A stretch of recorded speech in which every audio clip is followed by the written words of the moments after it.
Welcome to the sampling webinar for the Under 16s Cancer Patient Experience Survey 2024. So I'm going to start by giving you some brief information about the survey just to set the context before passing on to my colleague Bernadine to talk you through the sampling approach.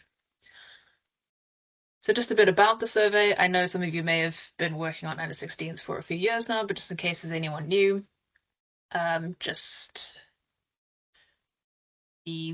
so just a bit of background. So PICA implemented the Under 16 Cancer Patient Experience Survey, or we just like to call it CPES. So we implemented it on behalf of NHS England. And the survey just aims to understand the experience of cancer and tumour care in children aged under 16 in England, as well as their parents or carers. So the results are used to understand and drive improvements in the quality of children's cancer care, both locally and at a national level. And the survey is supported by an advisory group of expert stakeholders. So this includes clinicians, charity representatives, parents, and patients. So they who regularly meet to advise on the methodology. This is also a mixed mode survey, so we offer both paper and online completion options, as well as the ability to complete over the phone. You can also complete over the phone in another language if English is not your first language. And then just the results of the most recent survey, so the CPES, Under 16 CPES 2023, these were published in November last year, and they're available on the survey website if anyone is interested. We've popped the survey website link there. Then if you're not aware, we have 3 versions of the survey. So there's one for parents of children aged 0 to 7. And then there's an 8 to 11-year-old version and a 12 to 15-year-old version. So the 8 to 15 and the 8 to 11 and 12 to 15 versions both have a children's section and a parent care section. And the survey just covers things. So we ask about diagnosis, we ask about healthcare staff, so around communication, respect and dignity. Then we also ask about information about care and treatment, their care in the hospital, how involved were they in decisions about their care, as well as care that they received at home or school. And just the surveys have been designed to reflect the preferences of younger patients. So we've made them colorful, we've added pictures, and we do test them most years with children and parents to make sure that the design and the wording that we use is appropriate. Then just going to cover quickly a few things on the governance side of the survey. So I'm sure many of you are aware of the National Data Opt-out service. So this allows patients to opt out of their patient details being shared and used for research and planning purposes. But the Under 16 CPES survey has exemption from the National Data Opt-out program. So what this means is that patients are not required to opt into taking part. So all eligible patients have to be included in your sample list unless otherwise stated. And patients do not have to actively consent or opt in to the sharing of their data. So instead, what the survey offers various opt-out mechanisms. So for example, trusts are required to display information about the survey and offer opt-out services. So this is possible with the dissent poster that we shared with trusts a couple of months ago. If you don't have it or want to know a bit more about it, it's available on the website. So if you need to display it, you can find it there. And this ensures that anyone who opts out of receiving the survey invite are not included in your patient sample. So like I said, this is available on the website, and if you want to know more about it, please just pop us an email and we're happy to chat about it. There are also the 2 links at the bottom of the page there to find any more information that you might need. If people receive the first mailing and they want to opt out, we give them the option of opting out by either returning a blank questionnaire, or they can phone or email us to say that they don't want to receive any more correspondence from us at all, and then we remove them from the mailing list. Then in terms of Section 251, so the survey has received Section 251 approval from the Research Authority Confidentiality Advisory Group, which is called CAG, and the Secretary of State for Health. So this means that confidential patient information is able to be disclosed for the purpose of carrying out the survey. So trusts are able to disclose patient details to us, and then we are able to send the survey invites. Again, there's some links there if you want to find out a bit more detail about what that means. So the Section 251 does come with some conditions, some that trust that you need to meet and some that us at PICA need to adhere to. So in terms of trust requirements, we just want to make sure that you don't submit any additional data variables other than what we have asked in the sampling instructions. And we want to just make sure that you've removed patients who've specifically opted out from the survey once they've seen the dissent posters. And you should also submit your patient list using the PICA secure sampling platform only, and please don't share any personal information by email. If you want to know more about using this platform, Bernadine is going to cover it in a bit more detail later on. Then in terms of us and what PICA is required to do, so we're required to keep patient information confidential at all times, check for deceased patients before each mailing goes out by submitting our sample list to the DBS and removing any patients from future mailings, and also remove any patients who opt out, and to check all the free text comments for any safeguarding concerns and escalate anything if necessary. And then it's also our responsibility to securely delete all patient identifiable information 12 months after the publication of results. So that is just a quick overview of just the survey and some of the requirements. So I am now going to hand over to Bernadine, who you may probably have met if you've worked on CPES before. You've definitely met her over email, and she's just going to talk us through compiling a patient sample. So I will cover compiling your patient sample list. Some of you may be familiar with the process and may have had a chance to review the sample instructions, which we sent to you last month, but please feel free to ask any questions as I go through the slides, and pop it in the chat as well if you wish, or there's an opportunity at the end of the webinar to ask questions as well. So in the sampling instructions, there's this flowchart that explains the process from start to finish. The first step to submitting your sample is to submit your data sharing agreement to us. And then you'll compile a list of eligible patients, excluding patients who have opted out, and other ineligible patients. The eligibility criteria can also be found in the sampling instructions. And then what you would do is perform checks or validation on your sample, and then remove deceased patients from your sample by submitting that to the demographic batch service. And then you would create an Excel file containing the required patient data. Once this is done, you will complete a patient declaration form, which can be found on the survey website, and then submit this to our email, which is on the screen. And then once that's sent to us, PICA would then review the form and inform the trust if their sample can be submitted. So once we have granted you permission to submit your sample, we will also grant you permission to the secure sample file upload portal, and that's where you will upload your sample data. And then the last step will just be for you to be available for up to 2 weeks after you submitted your sample to respond to any queries or provide any clarification that we may need from your sample data.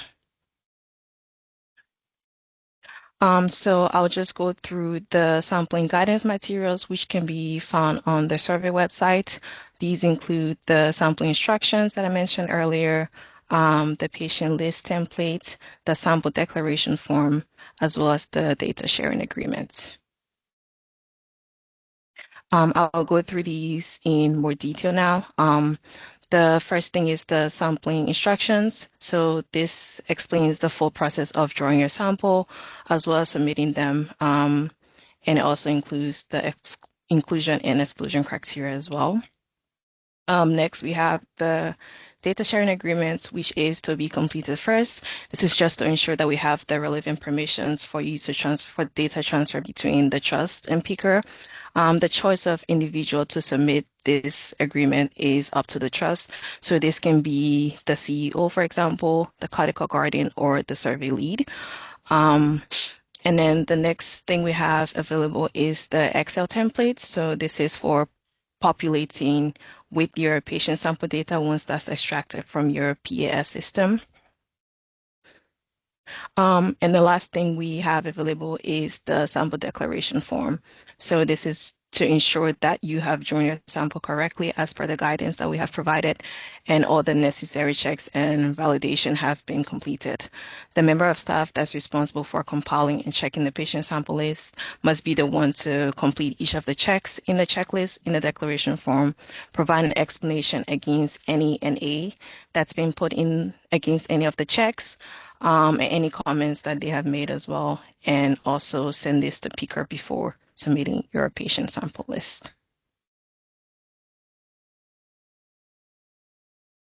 This is just to highlight in the declaration form that when compiling your sample, please ensure that you have, please confirm in the form that you have not removed any current inpatients from your sample and patients who have received most of their care at another trust, as PICR will be removing duplicate patients ourselves at a later stage in the process. And then I'll now just go through some important eligibility criteria as you draw your sample. So all children that are aged under 16 at the time of their discharge for any cancer-related care or treatment during the months of January to December 2024 should be included in your sample. So this includes patients who have received their care elsewhere as well. Patients do fill out their survey based on the principal treatment center that they have visited frequently and not the most recently. We do understand that clinical review may take place, in which case then it is at the discretion of the PTC if they do want to include these patients. And as stated previously, please do include all eligible inpatients as well as day case patients.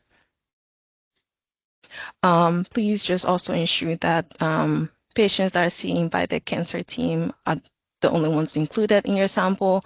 Patients included in your sample should be aware of their cancer diagnosis. Ensure that duplicate patients are not removed. As I said earlier, that PICR will be removing duplicate patients at a later date. And lastly, just to highlight that we no longer required the submission of any phone and email data in your sample. So please do not include this as you are drawing and submitting your sample to us. And this is just a list of who to exclude. This is also included in the sampling instructions. So to highlight, please do exclude deceased patients. Patients that are seen as outpatients should not be included in your sample. Patients that do not have a confirmed cancer diagnosis or have a holding code with pending results should not be included as well. Patients that are age 16 and older at the time that they were discharged from their inpatient or their day case should not be included. Please do not include any private patients. Patients that do not have a UK postal address should not be included. However, if these patients have a partial address, then you can include them. Patients that have been informed, the trust that they do not wish to be included in the survey after seeing comms like the dissent poster that Caroline mentioned earlier should not be included as well. And this should be highlighted in your deck form once these patients have been removed and how many patients have been removed.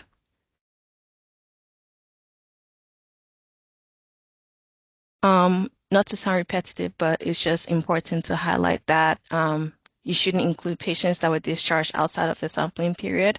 Do not remove duplicate patients. Include all eligible patients and not just patients that have been newly diagnosed, just to avoid any sampling bias. Do not remove patients that have only been seen once at your trust and have received most of the care at another trust. Like I said, we will be removing any duplicate patients ourselves. Please do not remove any non-English speakers, as we do have a translation service to assist these patients in completing the survey.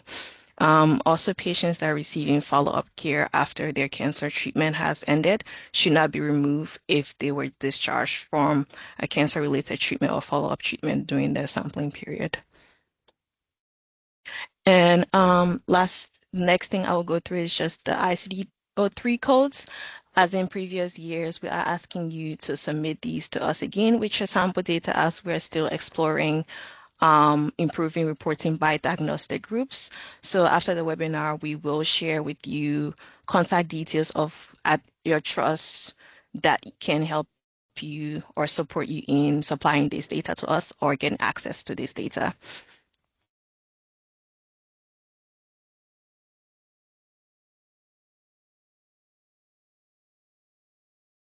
So the next stage I will go through is just how to submit your sample to us once it's been checked, validated, and ready for a sample submission.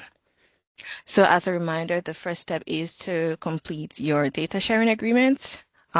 Next is to then complete and send to our email address on the screen here, your declaration form. And once this has been checked and Picker has found no issues, we'll send you an email confirming approval of the form along with instructions on how to access the Picker Secure online sample checking platform to submit your sample. The link to the platform is here, but it will also be included in the email that we'll send to you. So once you have access to the sample checker platform, this is what it's going to look like. When you access the platform, there will be a guide and an FAQ at the top, which you can go through, which provides you with a step-by-step process on how to upload your sample. You'll need to upload your sample using the template that we've provided to you that I went through earlier. So this can also be downloaded from the secure check-in platform here. So once you've accessed the template and populated that with your data, you have to select the survey name, which is at the top of the downloading the template button here. You would then need to upload your sample on this page too by clicking on that survey name. So once your sample has been uploaded, this is what it's going to look like on your PC. So in this example, it shows that upload has queries. You very likely have queries in your sample at the initial stage. Nearly all samples that are uploaded do. So to resolve these queries, you will need to select the icon in the actions column here. So once that's been selected, then you'll be able to see a list of all the queries. And then if you click on the cog button, which is at the bottom right, next to each of the queries, it will provide you with a full explanation for each query. So when resolving your query, just to highlight that, you should avoid giving like one word or generic responses such as this is correct or confirm, as that doesn't give us any idea of why the query is coming up unless we view the data. So just to make this easier, a detailed or full explanation would be much appreciated. And to also avoid any delays in signing off the sample for the mailing. So next I will just go through the different queries that may come up in your sample. So the first thing you might see is an error. So this is something that is fundamental. This means that something is fundamentally wrong with your sample. So if you have any errors in your sample, you will need to review the sample, correct these errors, and then resubmit the data to us in the platform. So we can provide you with help in addressing these errors and fixing them, but we wouldn't be able to make the changes in your sample. You will have to do these yourselves. The next type of query that comes up regularly is the check query. So this may or may not be an error. These need to then be double checked to see or to ensure that your data is correct. And if you're sure that the data is correct, you just need to provide an explanation for the query.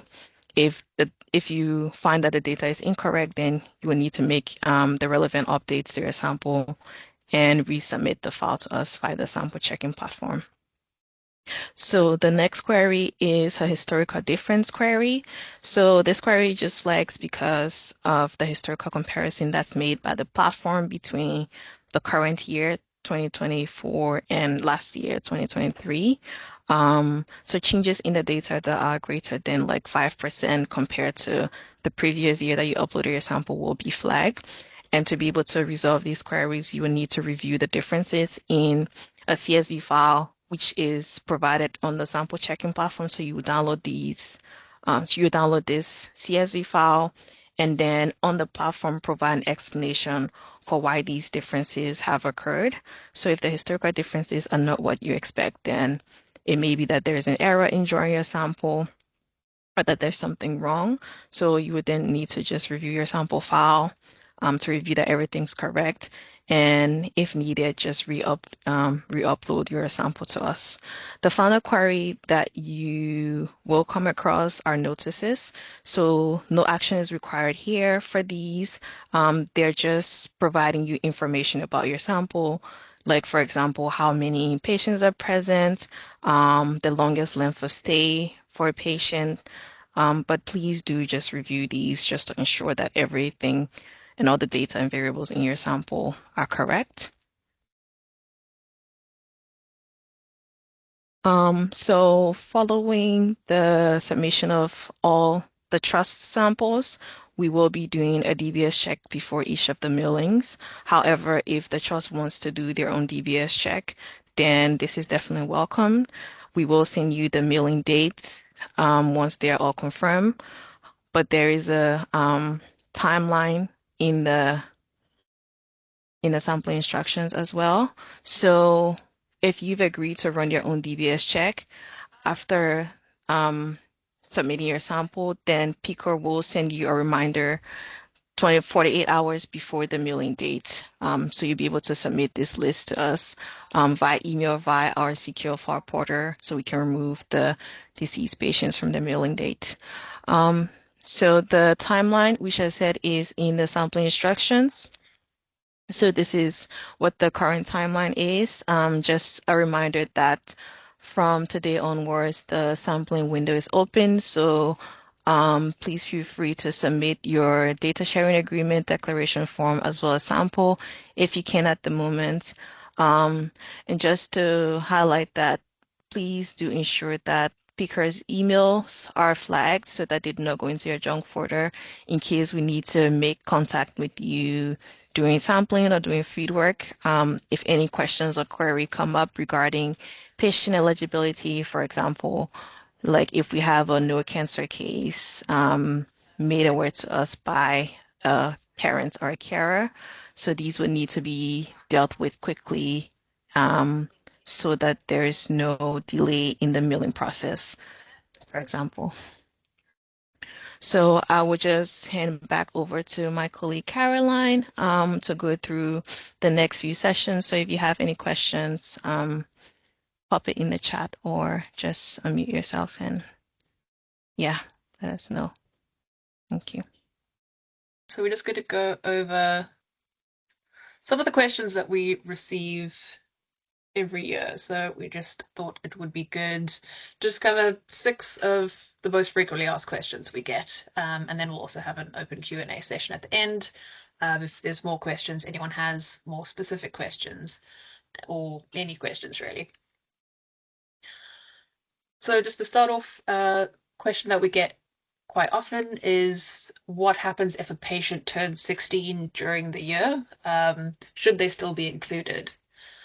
So the short answer is yes, but basically any episodes of cancer-related care and treatment that the patient received when they were under 16 during the year, then they should be included. So, for example, if they come in for treatment in, say, March, and then they turn 16 in July, and then they come again for treatment in, say, August, please include them in the sample and just include the episodes of care that they received in the first half of the year when they were still 15. Then another question we often get, do all radiotherapy sessions have to be counted as day cases, or do we treat them as a whole treatment? So the sampling process would consider each radiotherapy session as an individual care episode, and each eligible instance to be included in your sample, and then we would then remove the duplicate patient records. But we do understand that if this will result in a significant amount of rework on your side, just to recode your patient lists, we don't want to put any unnecessary burden on you, because we appreciate that it's quite difficult and time consuming to put your sample list together. So if this is going to be an issue for you, please just contact us and we will chat about it and come up with a solution. Then other questions we often get, do patients need to be informed of their cancer diagnosis, or is it okay if just the parents know that the child has cancer? So we would like to include these patients if the parents know. So the mailing is it's addressed to the parent or carer of the child, and they're the ones to first see the envelope, open it, look at the invite letter, see what it is, and then it's up to the parent to decide if they want to share this with their child and if they give consent for their child to fill out the survey. So this kind of depends on a lot of different factors about whether the child is aware, their current health status, and consent. So please include these patients if it's just the parents that's aware of the diagnosis. Then the next question we get, so some people receive care which is not directly cancer related, but for symptoms relating to side effects of treatment. So these are often logged as instances of supportive care. So should these be included in the sample? So what we would like is that as long as supportive care is provided directly by members of the cancer team, then we would like you to include this in the sample. If it's not provided by the cancer team, then please don't include it. And then we mentioned this earlier, but opt-out options that patients can have. So they can see the dissent post and opt out that way, or they can, again, email or phone us to be removed from the mailing list, or send back a blank questionnaire. Then another question we often get is if patients appear on more than one trust list, how do we choose which trust the patient is asked about on the questionnaire? So we do this so basically the trust that was attended most frequently during the sample period, that's the one that we'll ask them about in the survey. And then again, another question, if patients appear multiple times on a trust list, how do you choose which record to retain? So the record we retain is the one with the latest discharge date. But the questionnaire itself does ask patients to give feedback during the whole year, like the whole 2024 year. But that is just the record that we keep. Then another question we often get is, should Langerhans cell cytosis be included? And again, yes, please include this. It's in the sampling guidance a bit more detail, but please include this in your sample. So those are the most frequently asked questions, but if there's anything else you want to ask us, please feel free to. So the three of us will be working most closely with you during the sampling period, are myself, Bernadine, and Roisin. Those are our contact details there, and the under 16 survey email address there as well if you want to ask us anything. We're very happy to make time to chat to anyone who needs a hand or has any questions.